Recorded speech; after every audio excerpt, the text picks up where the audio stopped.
Girl White Coat. Today I have with me my very special cousin Bianca. Y'all saw her looking crusty in the last video. Wow. Wow. Okay. Okay. But now I'm just kidding. She was not looking crusty, but she was. No, but I really was. She was my Uber driver. If y'all recall, if y'all haven't watched that vlog, go watch it because it's a bomb. But yeah, now she's back with us today, looking all pretty and dolled up. We just got back from the Black Girl White Coat photo shoot. It was hot. It was. I was gonna say it was amazing, but you know that too. But it was hot. It was hot. I was definitely drenched in sweat. But y'all stay tuned for the premiere of my website, where y'all will see all these beautiful ladies, including Bianca, in the BGWC t-shirt. And that will be for sale on the website as well. So y'all stay tuned for the website drop, just like I told y'all last vlog. So today Bianca's with me because she is a student at Bailey. Well, I'll let her tell you guys, a little bit about herself. So she just, introduce yourself to the people. Okay, hey people. I'm Bianca. I'm currently an undergrad at Baylor University. I'm a senior neuroscience major, and yeah, I'm graduating in December. Whoop, whoop, ready to go. Almost done. Almost done, thank God. Okay. It's been a journey, but yeah, I'm pre-med. And I'm going to be definitely a non-traditional student. So as my story is progressing along, I'm pretty early in the process. So I'm sure I'll be back to update you guys on what's going on. Yes. I'll definitely be following her. I will, now that you know, surprise. I'll be following her through her med school application journey. And the whole waiting game that we all have to play to just get accepted and wait till we hear something back. Yeah. I hope to do more vlogs with her in the future. But right now, today, I have her here today to talk specifically about research and, just getting into research projects as a way to help build up your medical school application. I get a lot of emails from students asking about research. How do they get into research? Or some people just aren't really interested in research and they think it's like a must-have to get into medical school, which it is definitely not a must-have, but all the students I know did some kind of research. So I would recommend that you do try it. You might love it. You might surprise yourself and fall in love with it. But yeah, so if Bianca could just start off by telling us a little bit about your journey from high school and your transition from high school to undergrad, and how you're feeling now that you're about to be done with undergrad. Okay, so I went to Hightower High School and I was in the medical science program there, and it was good. Would I say it really prepared me for, pre-med classes? I'm gonna say no, just because it was interesting. To give you an edge, you got to take things like microbiology and anatomy and wow, I can't think. Medical terminology. And yeah, so it was fun and I definitely enjoyed it a lot. It definitely was an edge on my college application. I definitely think so. So if you're looking for a little something, to make your college application pop, that probably was something really good. And so I've known that I wanted to go into medicine for a while now. So getting to Baylor, it was a pretty good experience. I definitely didn't go there alone. So I know some people have trouble making friends and things. But I went there with two girls I went to my high school that I was close with, and also Sandra was already there, so I didn't really have a hard time meeting people and things like that because of Sandra, and she kind of dragged me along like her little sister. This is my wing, and I took you under it. Ew. Anyways, so yeah, Baylor was great. It was definitely a struggle. I'm gonna go ahead and put that out there now. I was not the perfect student at all. I struggled. It took me a long time to figure out how to study for these extremely rigorous classes and basically find my rhythm in college, because it seems for me at least, it seemed almost as soon as you caught up, something else started changing again. You had to continually increase or change the way you were studying and doing things just to keep up with the pace of things. But I think I have it now, and I'm excited to say that we've made it. Amen. Amen. And okay, so because I was not like the perfect 4.0 student, I was finding it hard to find research, which I know a lot of kids have like trouble with that. And it's definitely a real thing. Like, people are always like looking at your GPA and what you've already done, and if you're like, okay, I don't have a 4.0 and I haven't done anything else yet because nobody has let me try anything yet, so how am I supposed to start? Or like, you know, teachers do play favorites, and so like they just don't come up to every single person asking them like, oh, would you want to be on my research team? So I stopped pouting about things, and I, you know, took charge of my own life essentially, and I literally emailed everywhere. Like, I was a troll on the internet looking for any professor, any school, any hospital who had research programs. I was emailing everybody like, you know, I'm an undergrad, I'm looking for research experience, I would really love the opportunity, I work hard, basically saying all these things. And I got a few replies back eventually. You know, there's also a lot of no's, but you know, whatever. You know, my motto in life now is, you know, throw everything up against the wall, and you know, eventually something will stick. And that's what happened for me. So currently I'm at MD Anderson Cancer Center in Houston, Texas, and I'm doing research in the symptoms research department. And it's really great because I'm a neuroscience major, and they're actually doing things neuroscience related in this lab, which is great because I didn't want to be doing something that I'm not actually interested in and just be doing it for the heck of it. I mean, that's boring. But I'm glad to say that I'm learning a lot, and I'm super excited to be here. And everybody that I work with is super uplifting, great people, and I just want to give my testimony that there's hope out there. There's hope for everyone. Just never give up on it. Even when other people advisors have told me to like give up on what I want to do in life, but there's a way for you to do anything you really want to do, and you should just keep pressing forward. Firmly agree. That was good. That was great advice. Like, really, some people struggle with their transition from high school to undergrad, and she said that it was a little rocky, and it really is, because it's definitely culture shock. Like, you're just not used to the amount of work you have to do, the amount of classes that you have, the different subjects you have to take. So the transition is definitely like something, and it can be really hard for some people. But the great thing, the positive thing in her story is that now she's about to graduate. She's in a great research program. Her application is looking beautiful. GPA is climbing, and like, you know, we're prospering.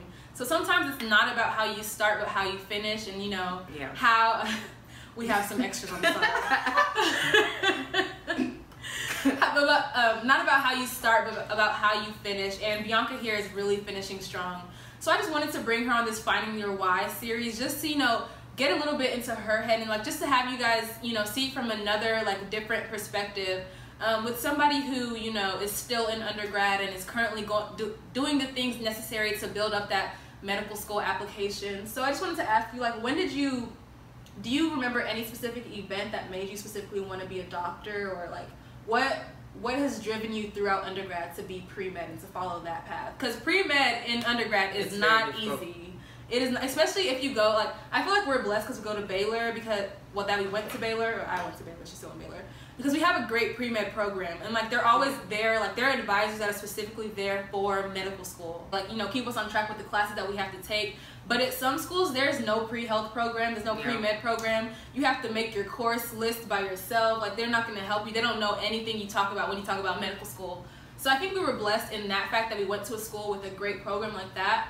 But yeah, like I was saying, being pre-med, being on a pre-med path in undergrad is a hard thing. So what made you like stick on that, like, that road throughout undergrad?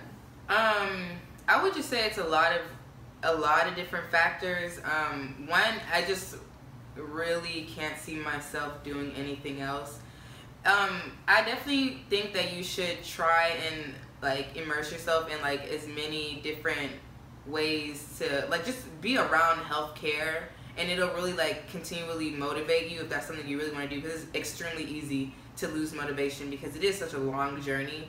And I volunteered for the last 2.5 years at our local hospital, and so just being around, you know, the healthcare industry, speaking to these professionals that are there, and just continually like seeing where I want to be. Like, I think visualizing your dreams is very important, and so being able to do that in many different ways is really important. maybe finding a mentor, somewhere that can help motivate you when you're feeling down, or just keeping to it. I don't know. Honestly, coming back to Houston is very like helpful to me, because being in Waco sometimes it's like you get stuck in the smallness of the city, or you can't really see past school because it is pretty suffocating. So coming to Houston and like visiting Sandra and seeing her in the medical field, and down here in the medical center, and like just really seeing what I want to do, like really helps with motivation, and just being positive, staying around positive people. So you said for as long as you can remember, you wanted to be a doctor. Yeah, just since I was a really weird child. I like Discovery Health a lot. I used to watch Bringing Home Baby. Like, that was my favorite show. Like, I love that show. And like, so just for as long as I can remember, like, I've always wanted to be in the healthcare field. Yeah, it's just been my lifelong dream.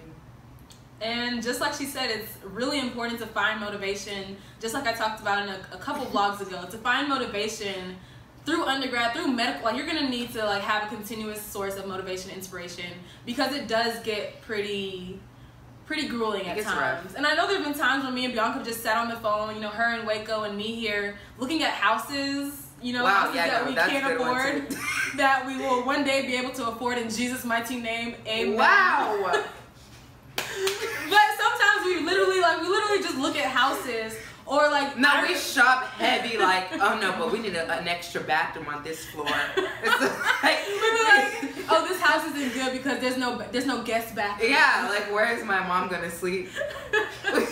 Meanwhile, we won't afford this house for 10 years, but that gets us through that little, you know, that little lag we have that night, you know, when we're trying to study and we're just like tired, and we just call each other and like, girl, like, I'm struggling over here, and she's like, I'm struggling over here too. So, you know, just finding like little pieces of motivation, inspiration, that's super important. Right. So before we go, what tips and advice do you have for a student that is in undergrad right now that's struggling between, like, you know, staying on the pre-med track or not staying on the pre-med track, or a student that like hasn't had the best undergrad, like, you know, history, and they're struggling to find, you know, shadowing opportunities, research opportunities, and they're just wondering, how do I build up a medical school application?